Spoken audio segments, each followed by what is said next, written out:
This is what our textbook says is the ideal family: mom, dad, and children. However, my family doesn't look like this. My family doesn't look like this either. I come from a single parent household. My father died when I was 4, and my mother chose to never remarry. She felt a personal commitment towards him. She says she loves him more than anything in the world, and she doesn't think there's a man out there that could ever compare to him. Single parents account for 27% of family households with children under the age of 18. 1 in 2 children will live in a single parent household before they're 18. 1 in 3 children is born to unmarried parents.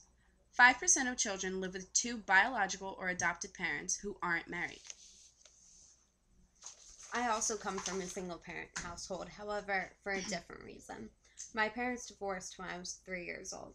Nearly half of all marriages end in divorce. Nearly 1 million children have parents who separate or divorce each year.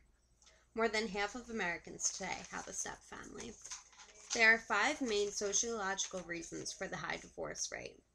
The first is residential mobility of the nuclear family. Moving around a lot can cause a lot of strain on a marriage.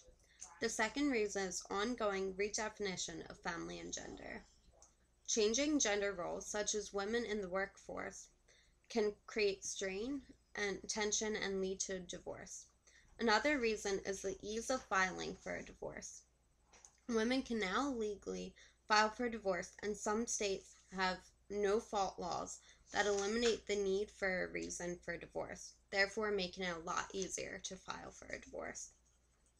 The fourth reason is longevity.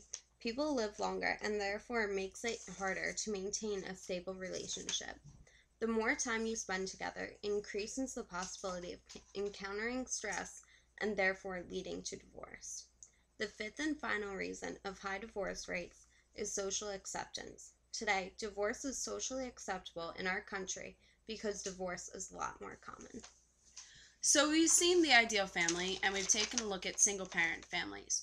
But there's a bunch of other different family lifestyles in America. 1 out of 25 children don't live with their birth parents, and almost 550,000 children were in foster care before the new millennium, and that number continues to increase each year.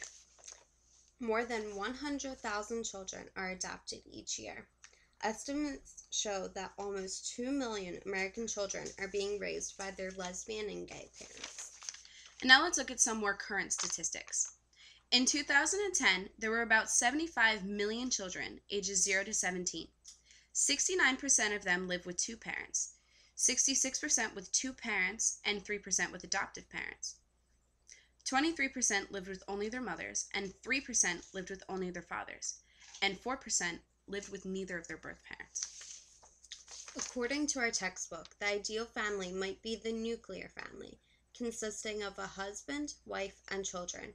However, as you can see, most American families don't fit this mold. But we think our families are pretty ideal.